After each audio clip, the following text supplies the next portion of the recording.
এই দেশ থাকতো নাকি? ভারতে গিলা খেয়া পালাইছিল দেশ। ডক্টর ইউনূসের লেগে আমাদের দেশ আছে।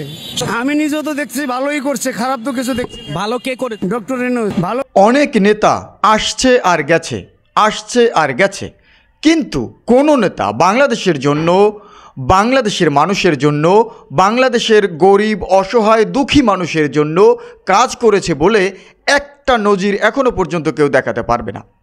অসহায় কোনো মানুষের জন্য কাজ করা হয়েছে এরকম কোনো নজির এখনো পর্যন্ত কেউ দেখাতে পারবে না। আমি চ্যালেঞ্জ করে বলতে পারছি, কারণ এই বাংলাদেশের স্বাধীনতার পরে এই 54-55 বছরে কেউ পারেনি বাংলাদেশকে সমৃদ্ধশালী করতে। 24-এর গণ অভ্যুত্থানের পরে ডক্টর ইউনূস বাংলাদেশে এসে বাংলাদেশের দায়িত্বভার গ্রহণ করলেন, নিজের কাঁধে তুলে নিলেন এবং বাংলাদেশের প্রতিটি মানুষকে নিজের পরিবারের আত্মীয় স্বজন মনে করলেন। তিনি বাংলাদেশের জন্য, বাংলাদেশের মানুষের জন্য কি না করছেন সেটা আমাকে আপনারা একটু বলতে পারেন? তিনি বাংলাদেশের মানুষের জন্য কত কিছু করছেন দেখেন।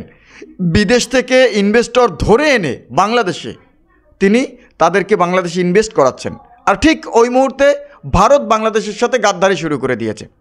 কিন্তু ভারতের এই গাদ্দারি কতদিন টিকবে? ভারত কতদিন এই গাদ্দারি করে থাকতে পারবে? না, ভারত গাদ্দারি করে থাকতে পারবে না। ভারতের গা চুলকানি হয়েছে। এখন চুলকানির মলম বিক্রেতা একজন সাংবাদিক আছে, ওই যে ময়ূখরঞ্জন ঘোষের ওই চুলকানির মলম এবার মোদির সেই চুলকানির জায়গায় লাগিয়ে দেওয়া উচিত। কারণ মোদি বাংলাদেশের ট্রানজিট শিপ বন্ধ করে দিয়ে অনেক বড় একটা ভুল করেছে। বাংলাদেশের রাস্তা কিন্তু শুধু মোদির দেশের রাস্তা নয়, বাংলাদেশের আরও বহু রাস্তা খোলা আছে। বাংলাদেশ সেই রাস্তা দিয়ে বহির্বিশ্বে সকলের সাথে কিন্তু বাংলাদেশ ব্যবসা বাণিজ্য চালিয়ে যেতে পারবে, তাতে বাংলাদেশের কোনোই ক্ষতি হবে না। হ্যাঁ, সাময়িকভাবে কিছুটা ক্ষতি বাংলাদেশের হতে পারে, বাংলাদেশের এই যে কস্টিং খরচটা একটু বাড়তে পারে, ততটাও বাড়বে না আর অতটাও প্রভাব আমাদের জনজীবনে পড়বে না। তাই হতাশ হওয়ার কিছুই নেই। ভারত আমাদেরকে বিপদে ফেলানোর জন্য যে চক্র করেছে, এই চক্রে ভারত কোনো দিনও বাংলাদেশের সাথে এগিয়ে থাকতে পারবে না। বাংলাদেশ একটি সমৃদ্ধশালী দেশ। ইনভেস্টররা কিন্তু মোদির এই কূটচালের কথা শুনে কেউ পালিয়ে যায়নি, বরঞ্চ আমাদের দেশের যিনি যোগাযোগ উপদেষ্টা রয়েছেন, যিনি বাণিজ্য উপদেষ্টা রয়েছেন, তারা সবাই কিন্তু আশ্বস্ত করেছেন যে ভারতের এই ট্রানজিট শিপ বন্ধ করে দিলেও আমাদের কিছু যায় আসে না, তাতেও আমরা চলতে পারবো।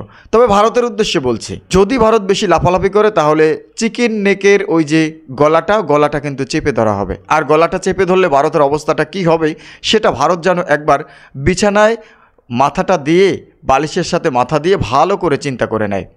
ডক্টর ইউনূস শুধু এতটুকুই বলেছে যে ভারতের এই যে 7টি রাজ্য, তাদের কোনো সমুদ্র বন্দর নেই, সমুদ্র বন্দর আমাদের বন্দরই তারা ব্যবহার করে।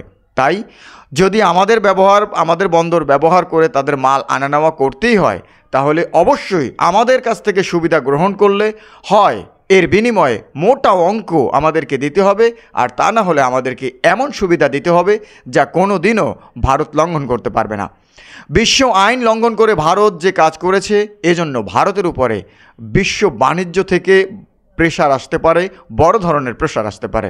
দর্শক, ভারত বিরোধী যদি আপনি হয়ে থাকেন, আপনি যদি ভারতকে বন্ধু নয় শত্রু মনে করে থাকেন, ভিডিওটি শেয়ার করে দিবেন আর অবশ্যই চ্যানেলটি সাবস্ক্রাইব করবেন। আজ বিদায় নিচ্ছি, ইনশাআল্লাহ দেখা হচ্ছে পরবর্তী কোনো ভিডিওতে। আল্লাহু হাফেজ।